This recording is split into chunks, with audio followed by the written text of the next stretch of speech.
Hi friends, welcome to my channel Pranji kitchen and vlogs. ఈరోజు మన వీడియోలో ఈ సీజన్లో చింతకాయలు అవైలబుల్గా ఉంటాయి కాబట్టి ఈ చింతకాయలతో నేను పప్పు చేయబోతున్నాను.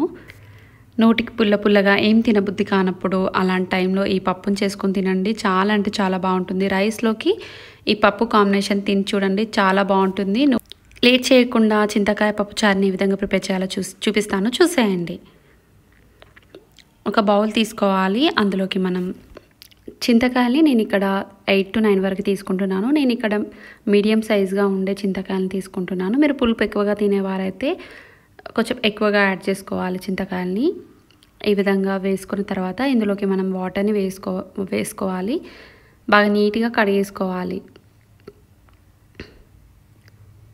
ఇలా కడిగిన తర్వాత ఇందులోకి వాటర్ మొత్తం ఉంచేసుకొని చింతకాయలు మునిగేంత వరకు వాటర్ని వేసుకొని ఉడికించుకోవాలి. ఇది ఉడికేలోపు మనం పప్పుని ప్రెషర్ కుక్కర్లోకి 1 కప్ వరకు తీసుకోవాలి. ఇందులో కొద్దిగా వాటర్ని వేసుకుంటూ పప్పును కూడా 2 నుంచి 3 సార్లు బాగా నీట్గా కడిగేసుకోవాలి. ఈ విధంగా కడిగిన పప్పులోకి మనం పప్పు మునిగేంత వరకు వాటర్ని వేసుకోవాలి. 1 కప్పు మనం కందిపప్పు తీసుకున్నట్లయితే అందులోకి మనం 2 కప్పుల వరకు వాటర్ వేసుకుంటే సరిపోతుంది. ఇప్పుడు ఇందులోకి మనం 1 టేబుల్ స్పూన్ వరకు పసుపును వేసుకోవాలి. 1/2 టేబుల్ స్పూన్ వరకు జీలకర్ర వేసుకోవాలి. ఈ విధంగా కుక్కర్ మూత పెట్టేసుకొని ఒక 4 విజిల్స్ వచ్చేంత వరకు మంటను మీడియం ఫ్లేమ్లో పెట్టుకొని ఉడికించుకోవాలి. ఈ విధంగా 4 విజిల్స్ వచ్చిన తర్వాత స్టవ్ ఆఫ్ చేసేసుకోవాలి. ఈ విధంగా స్టవ్ ఆఫ్ చేసేసి ప్రెషర్ కుక్కర్లో ఉన్న గాలి మొత్తం తీసేసి మూత తీసి చూద్దాం. మనము పప్పు అనేది ఈ విధంగా ఉడికిపోయి ఉంటుంది. ఒక్కసారి పప్పుని కలిపేసుకోవాలి. ఈ విధంగా కలుపుకొని పక్కన పెట్టేసుకుందాం. చింతకాయలు ఉడకాయలు ఏవో చూద్దాం మనము. ఈ విధంగా సాఫ్ట్గా ఉడికిపోయాయి. చింతకాయలు అంటే తొందరగా ఉడికిపోతాయండి. దగ్గరుండి మనం కలిపేసుకోవాలి.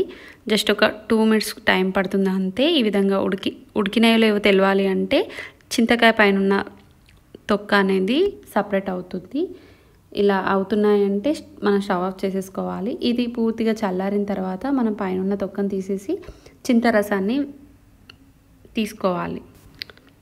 చూసారు కదండి, నేను ఇక్కడ మొత్తం చింతకాయల పైన ఉన్న పొట్టును మొత్తం తీసేసుకున్నాను. ఈ విధంగా వాటర్ని వేసుకుంటూ ఇలా చింతకాయల గింజల్ని సపరేట్ చేసుకోవాలి. అలాగే చింతరసాన్ని మనం సపరేట్ చేసుకోవాలి. ఈ విధంగా పిసుకుతూ ఉన్నట్లయితే రసం అనేది బయటకు వస్తుంది. ఇప్పుడు దీన్ని ఒక బౌల్లోకి వేసేసుకోవాలి. ఒకేసారి కాదండి, ఇందులోకి మనం కొద్దిగా వాటర్ని వేసుకుంటూ 2 నుంచి 3 సార్లు బాగా కలిపేసుకోవాలి. ఇలా పిసుకుతూ ఉన్నట్లయితే ఇలా చింతకాయలో నుంచి గుజ్జు ఉంటుంది కదా, అది సపరేట్ అవుతుంది. ఈ విధంగా రసాన్ని తీసుకొని పక్కన పెట్టేసుకోవాలి. ఇప్పుడు దీనికి పోపు వేసుకోవాలండి. ఇప్పుడు స్టవ్ ఆన్ చేసి ప్యాన్ పెట్టుకోవాలి. అందులోకి మనం 2 టేబుల్ స్పూన్ వరకు ఆయిల్ని వేసుకోవాలి. ఆయిల్ హీట్ ఎక్కిన తర్వాత ఇందులోకి మనం 1/2 టేబుల్ స్పూన్ వరకు జీలకర్ర వేసుకోవాలి. అలాగే 1/2 టేబుల్ స్పూన్ వరకు ఆవాలు వేసుకోవాలి. ఆవాలు జీలకర్ర అనేటివి మంచిగా వేగిన తర్వాత ఇందులోకి మనం కడిగి కట్ చేసి పెట్టుకున్న 4 పచ్చిమిర్చిని ఈ విధంగా కట్ చేసి పెట్టుకున్నవి వేసుకోవాలి. అలాగే ఒక ఉల్లిపాయని ఈ విధంగా స్లైసెస్గా కట్ చేసుకొని వేసుకోవాలి. అలాగే ఇందులోనే రెడ్ మిర్చిని ఒక 4 వరకు తీసుకోవాలి. ఇలా వేసుకొని ఇందులోనే మనము వెల్లుల్లి రెబ్బల్ని ఒక 4 వరకు ఈ విధంగా తొక్క తీసేసి లైట్గా దంచుకొని వేసుకోవాలి. ఇలా మొత్తం ఒకసారి కలిపేసుకోవాలి. ఇది ఫ్రై అయ్యేలోపు మనము పప్పును ఉడికించి పెట్టుకున్నాం కదండి, అందులోకి మనం ఉప్పు కారంని యాడ్ చేసుకోవాలి.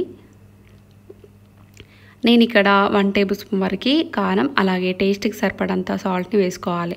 1/2 టేబుల్ స్పూన్ వరకు సాల్ట్ని వేసాను. ఇదంతా ఒకసారి మిక్స్ చేసేసుకోవాలి. ఈ విధంగా కలుపుకొని పక్కన పెట్టేసుకుందాం. ఉల్లిపాయలు పచ్చిమిర్చి లైట్గా ఫ్రై అవుతాయి. ఇలా ఫ్రై అయిన తర్వాత ఇందులోకి మనం ఒక రెమ్మ వరకు కరివేపాకును వేసుకోవాలి.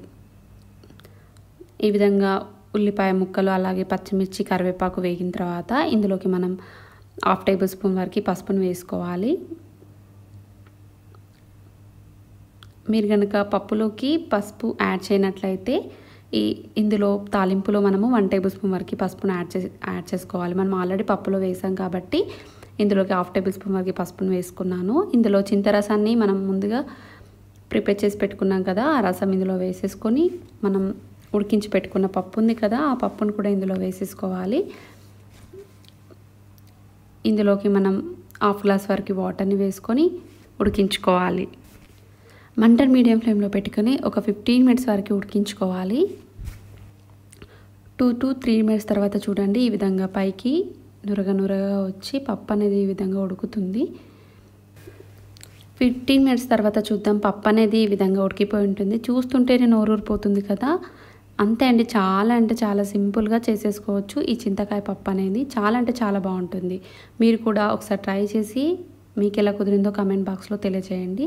మరిన్ని రెసిపీస్ కోసం మా ఛానల్ డిస్క్రిప్షన్లో లింక్ పెడతాను, ప్రెస్ చేసి చూసేయండి. మా ఛానల్ నచ్చితే తప్పకుండా సబ్స్క్రైబ్ చేయని వారు ఉంటే సబ్స్క్రైబ్ చేసుకోండి. పక్కనే ఉన్న బెల్ని యాక్టివేట్ చేసుకుంటే నేను పెట్టే ప్రతి నోటిఫికేషన్ మీకే ముందు వస్తుంది. Thank you for watching. Bye friends.